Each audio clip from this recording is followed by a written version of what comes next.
सत्ता से उतरते ही उनको ये लगा कि अगर सुधार हम करते तो अच्छा था, मोदी जी कर जाए तो फिर तुम्हारी हतक है, फिर तो हमारा जमीन खिसक जाएगी। मोदी जी को सुधार नहीं करने देंगे। राजनीति में इससे ऊपर उठ के सोचना होता है। भला कोई भी कर जाए, ऐसा नहीं कि कांग्रेस ने अच्छे काम नहीं किए होंगे या किसी और पार्टी ने सारे ही खराब किए होंगे, ऐसा नहीं है। अच्छा काम कोई भी करती है पार्टी, कोई भी सरकार करती है। हमारा देश अगर 1947 में आजाद होकर के आज 73 साल में यहां तक पहुंचा है तो कुछ ना कुछ योगदान कांग्रेस का भी रहा ही है, ऐसा नहीं कि नहीं रहा। लेकिन आज अगर सुधार के काम मोदी जी ने किए हैं उसमें सकारात्मक सोचो, नकारात्मक नहीं सोचो। हमने उनको आजादी दी है कि एक दुकान नहीं बाकी दुकानें भी खुली है, कहीं बेच के आओ, हमारी दुकान एमएसपी पर जरूर खरीदेगी, ये गारंटी है। लेकिन बाहर अगर आपको ज्यादा भाव मिलता है तो आप जाओ बेच के आओ। आप अपने सामान का भंडारण वेयर हाउस में करना है, कोल्ड स्टोरेज में करना है, घर में करना है, जब ज्यादा भाव मिल जाए तब बेच के आओ। ये भी हमने उसके लिए कानून बना दिया। आप थोड़ी छोटी खेती है, 1 एकड़ के अंदर 2 एकड़ के अंदर शायद उतनी कमाई अपने आप नहीं कर सकते। अगर 5, 7, 10 किसान मिलके कोई कॉन्ट्रैक्ट कर लो, कोऑपरेटिव सोसाइटी बना लो, या कोई बाहर का आदमी आपको ज्यादा कीमत दे करके खेती में आपकी उपज जितनी होती उससे ज्यादा अगर आपको पैसा मिलता तो वो सिस्टम भी बना लो। पहले भी तो हम करते ही थे ना, डंगवारे की खेती करते ही रहे ना भाई, एक बड़द तेरा एक बड़द मेरा, दोनों मिलकर डंगवारे की खेती करेंगे। या मैं तो कोई और भी काम कर रहा हूं, मेरी खेती है, मैं जाकर शहर में कहीं दुकान कर लूंगा, कहीं नौकरी कर लूंगा और कर लूंगा, मेरे 2 किले हैं भाई, ठेके के पीछे मन्ने दे दे तो बा ले जाके लेते ना ठेके के पीछे। वो क्या है? वो कॉन्ट्रैक्ट है। वो उसको हम सामान्य भाषा में ठेका कह देते हैं, ठेके पे जमीन देती। ठेका और कॉन्ट्रैक्ट में क्या फर्क है? कोई अंग्रेजी शब्द है, पढ़े लिखे जानते हैं, ठेका और कॉन्ट्रैक्ट एक ही बात है ना।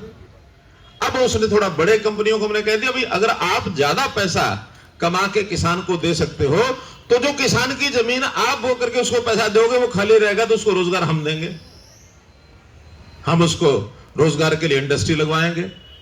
अभी कल मैं नारनौल था, वो कल हमारे यहाँ आईएमटी के इलाके में इंडस्ट्री कौन सी लगनी चाहिए इसकी कोई प्लान बनाओ।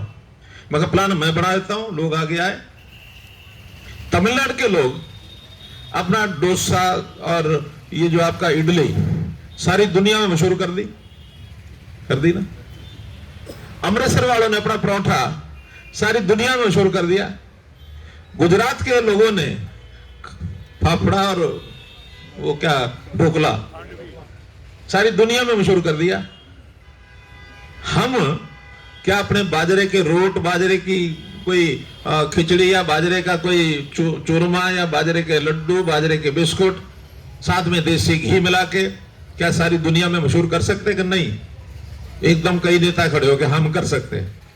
करो, दुनिया में लेके जाओ।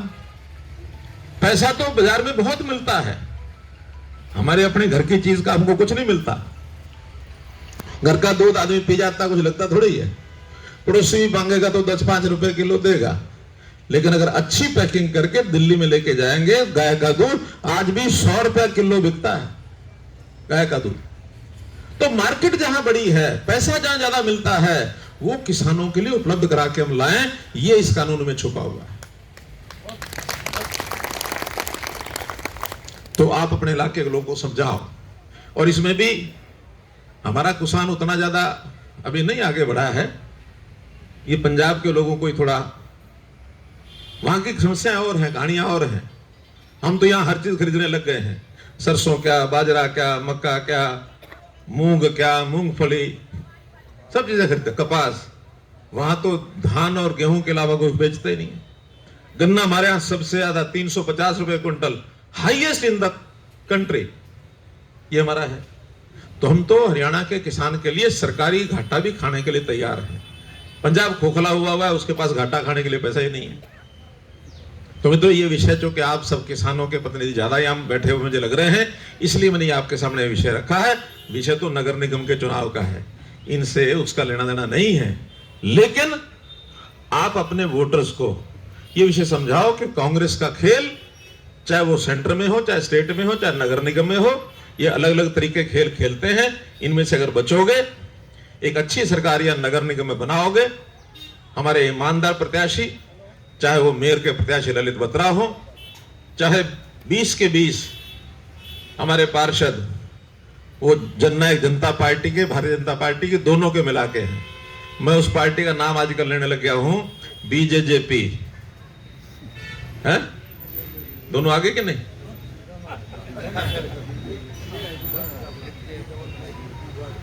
वार्ड के प्रत्याशी हैं सुरेंद्र मदान जी हैं, वार्ड नंबर 3 में। एक विषय इस इलाके का और है, अगर इस सेक्टर के लोग यहां बैठे हों तो वो विषय है आजकल अनाउंसमेंट का। वो स्टेट का है, नगर निगम का नहीं है, लेकिन यहां चूंकि चर्चा चल रही है इसलिए इस जगह में आके बताना चाहता हूं।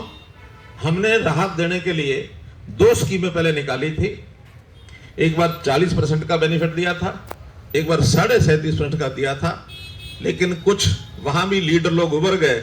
उनका ना हमारी तो असली कैलकुलेशन कर दो, हम इस परसेंटेज से राजी नहीं है।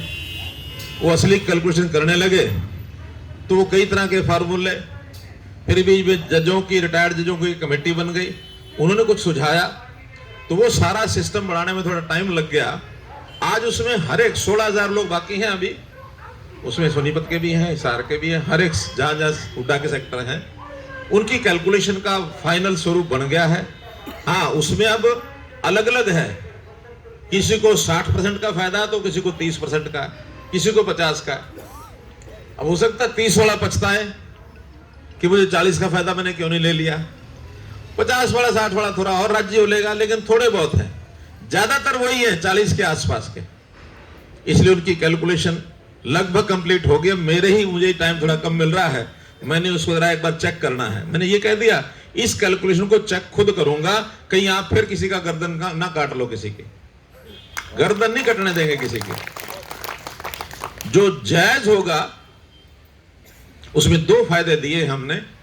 एक तो ब्याज का टाइम थोड़ा कम किया है, एक रेट कम किए हैं, एक जो जमीन है जितनी, यानी जिसको सेलेबल एरिया कहते हैं, बिक्री योग्य जमीन, वो उसको बढ़ा दिया है ताकि उस जमीन का बोझ बाकी लोगों पर ना पड़े, उसको बेच करके उसका पैसा कमा लेंगे। ये भी पैसा थोड़ा सा रेट में सस्ता हो जाएगा। से 3 लाभ ये इसमें दिए हमने, कैलकुलेशन करके 2 दिन में, 4 दिन में, 10 दिन में, कभी भी।